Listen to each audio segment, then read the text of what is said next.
Paliwanag mo ulit, hindi ko maintindihan eh.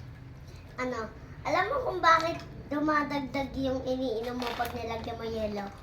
Hindi. Kasi, ang bigat ng yelo at saka gawa siya sa tubig, di ba? Tapos, pag natunaw din to,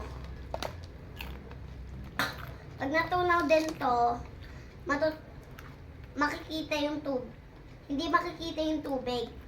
Kasi nakahalo sa iniinom mo. Tapos, dagdag pa rin pag natunaw yung yelo. Bakit? Kasi nadagdag pa ng tubig pa eh.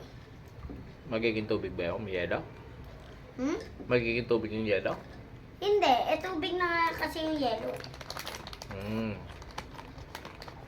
Kaya nadami.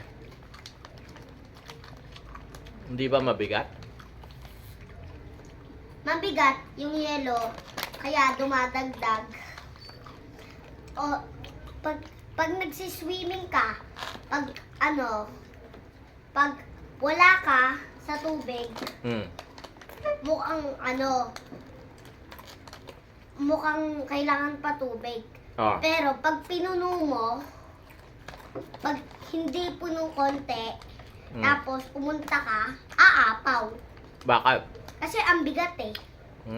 Katulad sa drum. Pag nagsiswimming ka sa drum. Ganun ba yun? Kasi yung tao, yung yelo, kahit yung mga bagay mabigat. Pero yung mga yung parang hinahawakan mo, mga papel, yung mga hinahawakan mo, parang magaan. Pag nilaglag mo, pag pinuno mo yung tubig, tapos nilaglag mo, hindi yun aapaw. Kasi ang gaan eh. Okay.